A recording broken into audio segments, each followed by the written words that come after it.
Art is a river that's run through our family. It runs in our veins. In the panorama of Australian artists, oh, he's up there in the stratosphere. Ladies and gentlemen, John Olsen. John Olsen is one of the great survivors of Australian art. He's in the top of the pantheon of our greatest painters. And wash and scramble. I'm an artist as a dog is a dog.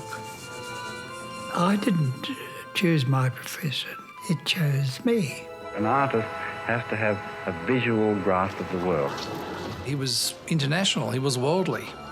And my mother was absolutely smitten. He would walk away from a relationship if it meant to preserve better his genius.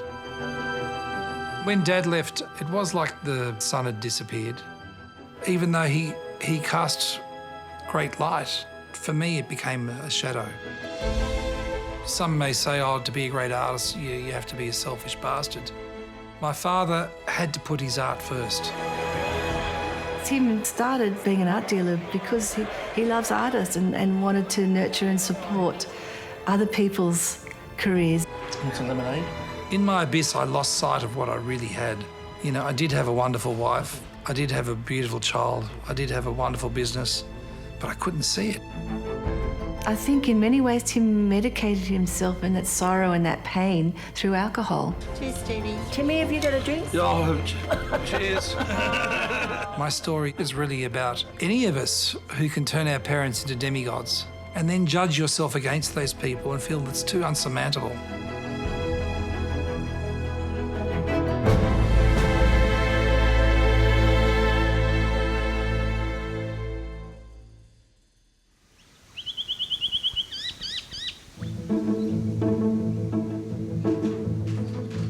To be an artist, it's a kind of a disease. It demands things of you. It drives you crazy and it brings you great joy. And when you're not doing it, you feel a certain kind of emptiness, a kind of being on the edge of a void. Put it up for a moment, Ken. We'll have another look. He's in his 90s. He's a landscape painter. And though every other artist that I can think of in the world deteriorates as they get older, they're never quite as good. His work is now better. He's had over 50 solo exhibitions. He's had major retrospectives. So he has become a household name and really part of the language of people's understanding of what art is all about. John Olsen had a bit of the ruthless beast in him, but he also had an angel as well. One of the most ruthless aspects might be found in his relationships. Are you going to come down? Yes, there's a couple of things I want to look at down there. His third wife, Nola Hjorth, She's going too. when she said, "You've got to concentrate more on my career, John, now, because I'm an artist too," he said, "Well, good luck, Nola. I kiss your foot and I'll be on my way." And he walked out and never came back. Suddenly, he's back in Sydney, his marriage is dissolved, and he was, a little bit out of control. He was kind of like a yacht without a rudder for a little bit. And then he met another woman, Catherine, who was on the rebound, and they finished up marrying, and so that was his fourth marriage. She wasn't an artist. She, in fact, was in love with horses and collecting horses. It was a very quick romance. I don't think they got to know each other too well before they got really involved. But, you know, off it went, into a new relationship, into a new landscape. Is this the theme you've been talking about? Oh, yes. Yes, I've been thinking about this for several months now. Catherine was a very creative person. She was very elegant and she could decorate a house with style and panache. Catherine took over pretty much the whole running of the business that was John Olsen, and it allowed him to just get in the studio. Ooh. That was lovely, darling. Just absolutely lovely. She was building up a stud, and he was buying Spanish horses. And John said, well, it's costing me a lot of money, but he was happy to see her happy and keep her happy.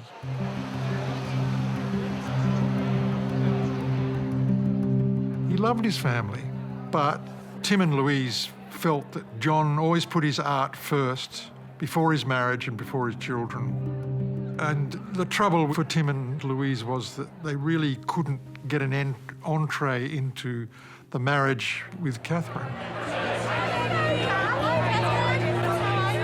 We would have loved to have had a loving relationship with Catherine, for her to have included us in her family, but it just wasn't to be.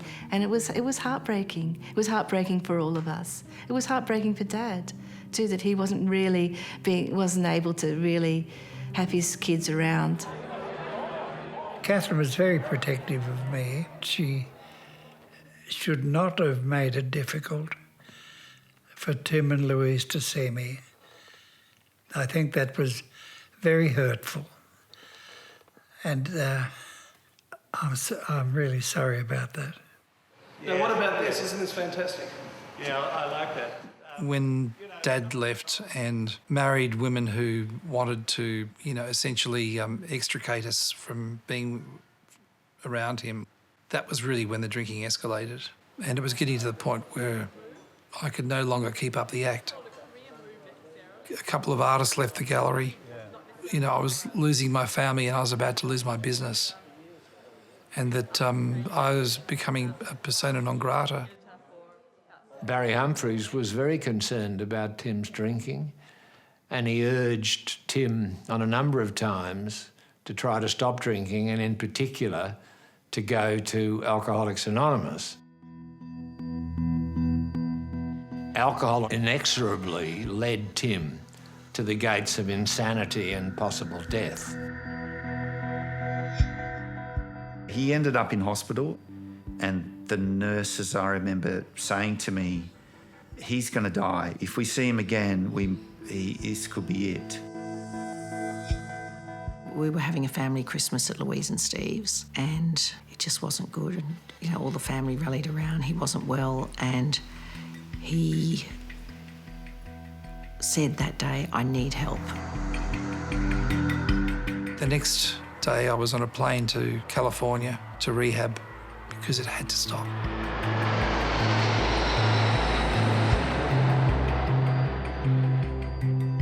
I got led into a counsellor's office, and he looked at me and leaned across the table and said, so, Tim, if you keep drinking, what's the worst thing that can happen here? And I looked at him and I said, well, I could die. He said, no, Tim, that would be the best thing, because you're such a pain in the ass. And that shocked me to the core. And that was really the beginning of my recovery. I was fortunate to be able to get weekends away. And I had one of my artists, Andrew Taylor, in Los Angeles, who's a very dear friend. And he happens to be married to another good friend of mine, Rachel Griffiths, and they treated me like part of the family. They took me under their wing and looked after me. When Tim turned up at our place in LA and is like, oh, I'm going to Betty Ford, it was kind of like, well, that's a bit serious, it's a bit dramatic, because we certainly, there was no, people calling each other about doing an intervention on Timmy.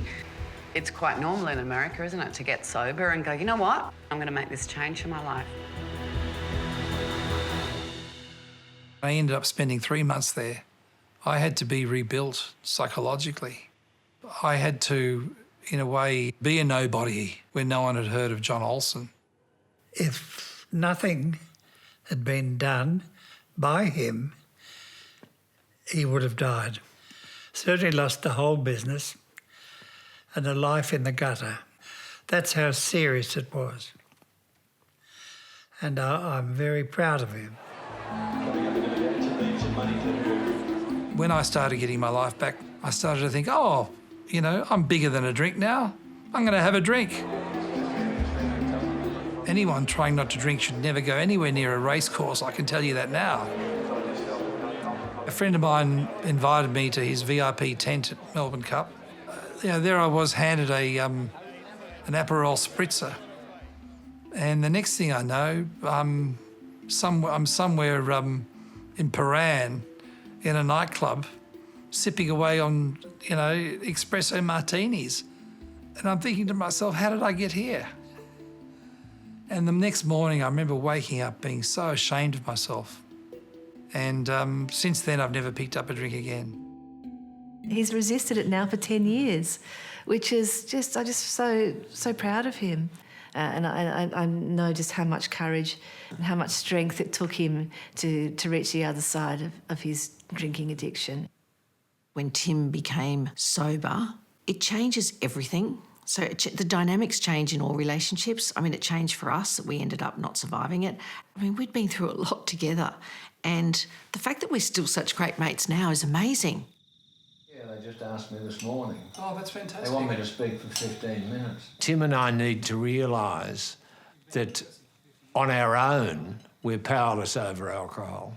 And in those early days, you're so full of shame, and you really sort of made me feel that I was okay. We meet here once a fortnight to have a meal and then go to an AA meeting. I walked in and saw the steps, pinned up on the wall. I've been able to watch him grow as a human being and to develop and to come to terms with the huge shadow that his father, John Olsen, cast over him. And you and I are on a journey which has moved from shame and high anxiety to acceptance of ourselves as we are. Yeah. You can't spend the rest of your life blaming someone else for the way you are. You have to grow up and take responsibility for yourself. Tim decided to write his memoir, and I know that he was anxious about whether he could pull it off. It's a very honest book. Discovering that I could write has now made me feel happy that, in fact, I am an artist.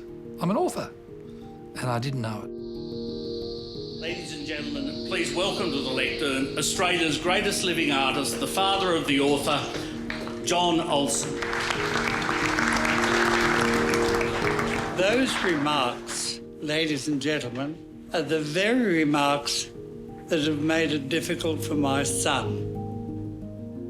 It stops you from being what you are. He's happier. Since the book has been published, he's a much more balanced person. Was there anything in the book that you didn't like? I put up with it. Why me? I can't believe that I'm standing here launching a book about getting sober and launching it in a winery.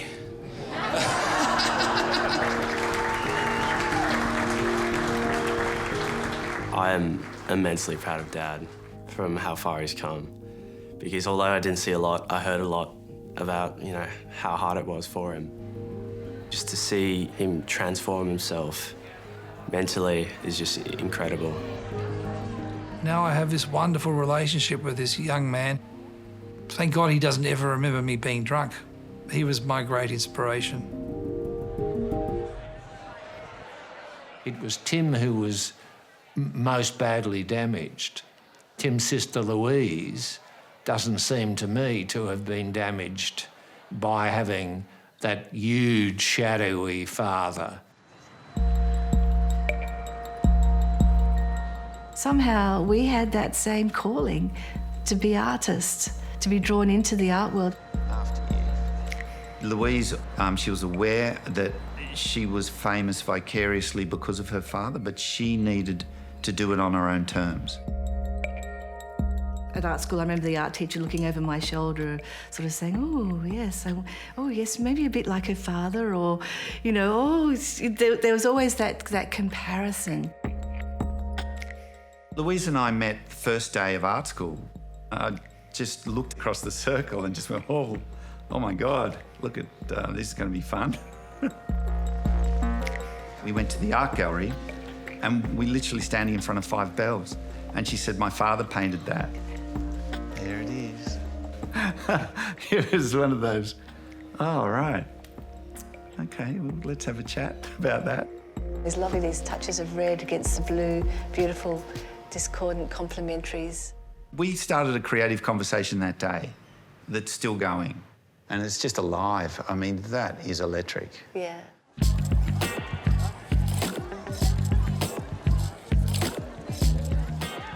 Dinosaur Design started as a little market store at Paddington Markets, and from that point onwards, it kept growing. We started Dinosaur Designs with Leanne Rossler and Stephen and myself. We make jewellery and homewares. You're painting ideas. Ideas are the most important thing about the work. I felt that in the art world everybody knew me, but in the design and fashion world no one knew me or knew my family so much. So for me it was kind of quite liberating. It was a big time of Kylie Minogue and Michael Hutchins, who we were doing jewellery for at the time. We're all over the world, Russia to Japan to Europe. I'm very proud of them because they are very creative people. It's a good challenge, though. I like it. They have 100 employees. I mean, how did they learn to run that? In so many ways, having a father like John Olsen has been so enriching. And I never took it on in my mind about being a shadow. To me, I felt incredibly lucky to have had the love and interest that I have in art, and to have two parents also so passionately interested in that. Now she's gone back to painting again. It's quite funny when Louise is working away in the studio and Dad comes in and says, "Now, Louise, you need to put something here," and tries to grab the brush from Louise. And said, "No, Dad, give me the brush back. You're going to bugger it up." She's found her own voice and she's not going to let anyone else's voice in.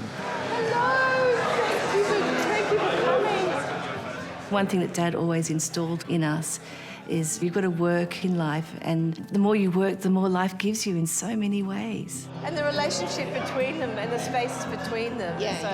At the age I am at now, I'm not so concerned about what people feel and think about my painting. I'm doing it because I love doing it, and I feel like I've got a voice with it.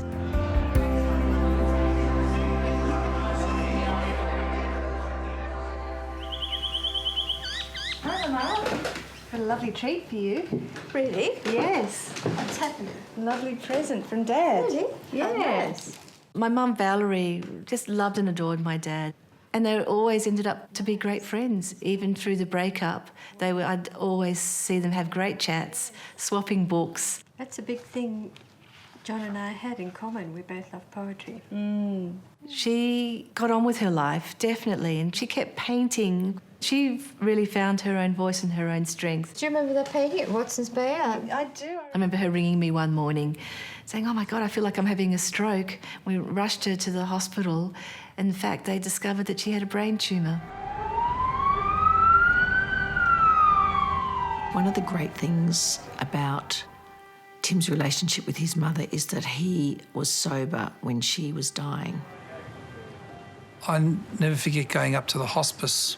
She said to me, "You know, your business and your flashy car and your fashionable friends, you know, they don't impress me at all." She said, "Darling, I'm just so proud you finally learned how to love yourself." She'd passed away not long after that. Dad, he said to me once that, you know, your mother was my true love. He didn't share the same mind with anyone else, the same aesthetics, the same inquiring curiosity that Mum had. The old master hasn't lost his charm. He now enjoys the country life with fourth wife Catherine on a grand estate in Sydney's Southern Highlands. It was a 27-year marriage, but in so many ways I think the years with Catherine Howard was difficult because there's a lot of pressure and a lot of strain on Dad, and that also meant keeping his family at bay. Daniela. You felt like you're walking on eggshells. That's my girl. If Catherine went away, that's when we'd all pile in and have a great weekend, to tell you the truth. Are you looking very beautiful? Catherine was fair-skinned and she discovered she had a melanoma. She had a skin cancer that metastasised and grew into a brain tumour, and she passed away in 2016. Dad did everything possible to try and save her. After Catherine died, an unpleasant family saga developed between John Olsen and his stepdaughter, Karen Mentink. Karen was Catherine's only daughter from her first marriage. I was very generous to Catherine's daughter because I wanted to help her. She was given properties, and both Catherine and I did everything we can to help her. John learned that 2 months before Catherine died, when she was quite confused following her brain surgery, her daughter Karen had driven with her to the bank. They had withdrawn $2.2 million from Catherine's account and transferred it into Karen's account. The lawyers said, well, are you aware of this transaction? And he had no idea that this transaction had even taken place. He was really upset. Okay, well, John, I just have one other question to ask you, which is the question I wrote you a letter about on the 8th of August, asking you if I'm still a member of your family or not. I'm not answering any questions. I didn't say that you let me down. He's an old man, and he does not like confrontation at all. But he was just indignant about this issue and just felt, after all he had done, to be treated like this, yeah, he was mortified. I think he felt betrayed and hurt by what happened, and I think that's why he fought. The Archibald Prize winner is suing Karen Mentink, claiming she pressured his late wife, Catherine Howard Olsen, to transfer money to her account. Ms Mentink denies the allegations. Because Catherine had transferred the money at a time that she had a cognitive impairment. The case against Karen Mentink was that she'd exercised undue influence over her mother. The 91-year-old says his wife was too ill to make that decision in the months leading up to her death from cancer in 2016. The time of litigation fills me full of sadness that it should have come to that. And in a way, I will never recover from it. It must be my age, but I'll never recover from it. It was really, really heartbreaking for Dad to have to go through a case, and at his age, I mean, he was 89 when the case started, and it went on for 3 years. Karen Mentink dismissed suggestions she felt entitled to be looked after by her mother and stepfather, but admitted borrowing large sums of money. In September 2019, John Olsen won the case. Justice John Sacker found that Karen Mentink had acted unconscionably. She had exercised undue influence over her mother. He said that she demonstrated a level of obsession with her mother's estate and was focused on her own material gain. He ordered her to repay the $2.2 million with interest and to pay court costs. The outcome only fills me with not regret, but sadness. There are no winners in situations like that. The die is cast and forever will remain. Just a moment, I've got to solve a culinary problem. Oh, that's coming along beautifully. Yes, it needs a drink of red wine. A drink of red wine? No, I don't want it to be alcoholic. No. It's the only time I ever get to tip a bottle. We were now able to be back in our dad's life again. It's like the doors opened again for us.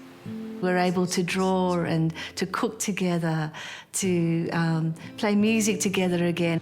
Ta-da! Dad is 93 now, and we've had, the last 5 or 6 years together. Salud. Pesetas. To art. Amor. E bastate tempo para gastar. To family, food, art and nature. Dad says, "Oh gosh, I love and missed you guys so much," and he realises just how much he had to sacrifice. Just start your legs. They love to come here. Louise has a studio. Tim cooks with me. So it's open house for them. When I went to the National Gallery in London and saw the real setup, I said, there's no theory. Stephen Louise's daughter Camille is also an artist. I was actually doing a project at uni where we had to do a self-portrait in a style of Rembrandt. And She's at National Art School, and at 22, she's having her first solo exhibition. What a gene it must be to be those children. Camille is very good. I mean, it remains to be seen, but it looks okay. Someone said to me, "Can't you talk about anything but art?"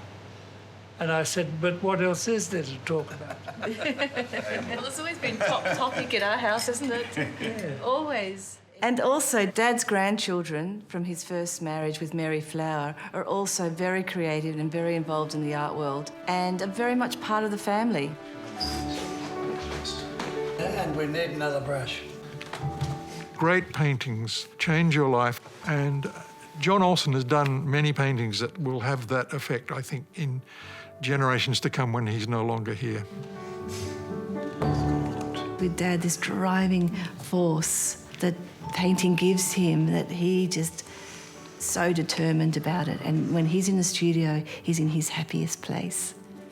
The Australian landscape, I think it's a very rich pudding, rather fabulous. You just don't retire. It's not in my vocabulary. I enjoy the studio, which is really an artist chapel, and I like to pray here every day. A work of art should be a revelation of the unknown. That's what being creative is. My father's never stopped loving me. He never stopped loving Louise. The older I get, I don't feel that nothing was ever done deliberately to us, to hurt us. It's part of being, a creative being. There's no lingering resentments. All the amends have been made, and we just enjoy this time because we don't know how long it'll last. In the end, his father came back to him, which I think is a fantastic thing. I think Tim and Louise, as their relationship with John becomes better and better healed, the legacy that John has finally given them is one of love. It's all come good with the Olsens. It's all come good. It could have gone bad, but it didn't.